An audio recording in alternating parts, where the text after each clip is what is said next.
Hey guys, my name's Mel. Welcome to my channel. For those of you who are jumping in straight to this video, the idea behind this and the other videos that I've uploaded today, for anyone whose children are at home, whatever the reason might be, they are also trying to work from home and their children aren't getting the learning they normally would, and also they're just feeling a bit at a loss for how to engage and entertain and also teach them. So I am an early childhood educator and primary school teacher.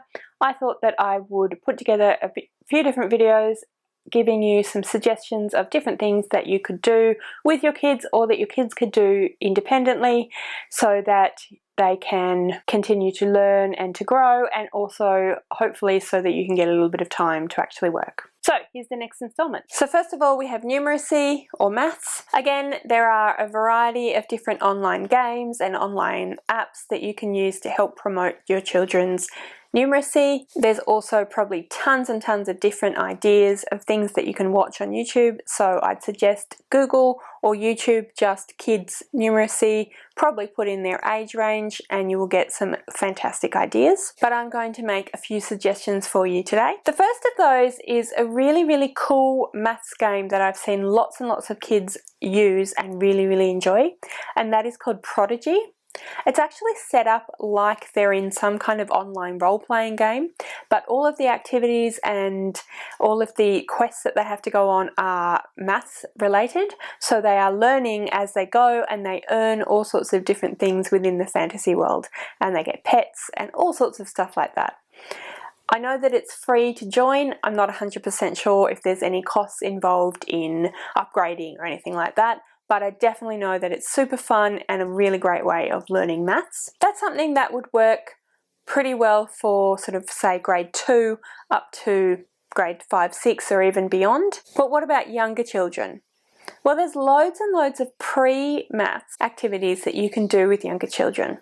An example of that is water play. Water play is something that kids absolutely love. You can do it in the bath, you can set up the sink, you can get a bucket, put in measuring cups and measuring spoons, put in a couple of jugs that they can pour through, maybe a funnel or two. You've got kids entertained for ages and ages, and hey, they're learning maths because they're doing all of that pouring, that measuring, transferring. That is all pre-maths thinking, and that's a really fantastic thing to do in general, not just when you're stuck inside, but a really fun thing to do with kids if you're stuck at home and you're not sure what to do with them. Obviously, if your children are quite young, you'll need to keep an eye on them because water is a risk factor. So maybe think about doing that at times when you're not trying to actively work. Another thing that's really great for learning about maths is puzzles. Most children have a few puzzles, and they're really fun things that you can do by yourself or with your parents or with your siblings, and they're learning a lot of maths things about positioning and about pattern recognition, about direction. All of that sort of thing is really important pre-mathematical thinking. So I highly recommend puzzles as well. There are lots and lots of games, board games and card games that are really great to play for mathematical reasons and just for entertainment value. Again, you might need to think about how old your kids are and how able they are to play these games by themselves and whether or not you have time to play with them. Unfortunately, not everything I'm going to suggest will be things that they can do by themselves, but certainly if they are old enough to play these games by themselves, these are lots of different options that you could use. So first of all, we have Monopoly. It's actually a really great way of learning about different kinds of maths to do with money, even just counting as you go around the board. I highly recommend Monopoly. Uno is another really great maths one. I mean, obviously there are numbers on the cards, but it's a really fun game that most kids can learn how to play pretty quickly and easily. Another really great one, Dice Wars. So basically you need some counters and you need some dice. It's a really fun activity that you can play against each other. So if you have two kids, one who's 10 and one who's 12, they could play against each other and they'd be entertained for a while. Plus, again, it's maths. Now, I want to move on to science. Science is one of those things that a lot of people are afraid of but there's actually a lot of stuff that you can do at home to do with science. First of all is cooking. Cooking is actually delicious science.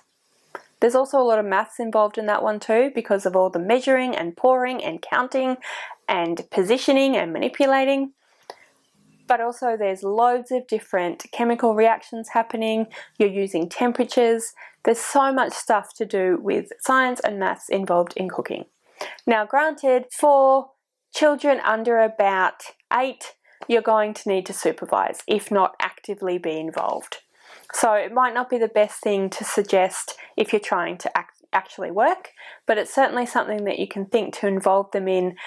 Watch this movie now and then you can cook with me later. We'll get them more engaged in the movie because I have something to look forward to. They could help make dinner, they could help make lunches, or you could just be making cookies and muffins. But yeah, definitely do some cooking. There's loads of different recipes online, just look them up. Again, I'm going to recommend just going on YouTube and searching science experiments. There are so many different really cool experiments that you can get off of YouTube. They show you what to do and then you just do them yourself. A really cool one that I've seen recently, and again I will link this one below, is actually kind of about the coronavirus and germs in general. You've probably already seen it because it's been trending a bit, but basically what you do is you get a little bowl and you put water in it and then you put just pepper in it. And then you get your child to put their finger into the pepper, into the water with the pepper, and the pepper gets all stuck to the finger. Then you put on a little bit of soap on the other finger, put that in, and the pepper just disperses. It's a really great way of showing why washing your hands is really important and how the spread of germs actually works. Gets them thinking a little bit more about hygiene, but it's also a really fun experiment to do. Like I said, go on YouTube, you can see lots of different experiments, but some other really fun experiments that you could do with your kids that aren't going to be particularly difficult would include vinegar and bicarb soda, which, as anyone who's made the typical science fair volcano would know, makes a really cool reaction and kids just love it. Again, this is the kind of thing that if your children are young, you'll have to do with them, but the older they get, the more able they are to do these sorts of things themselves. So you can even just Google science experiments to do at home, print off a bunch of different ideas, give it to your 12-year-old child. If you have younger children as well, they could be in charge of helping those children to learn, which most 12-year-olds absolutely love. The final thing for science I want to tell you about is again on YouTube, and that is SciShow Kids. SciShow is a really cool YouTube channel that started, I don't know when, a long time ago, and talking about science. It's now branched out into all sorts of different sub-channels, and one of which is SciShow Kids.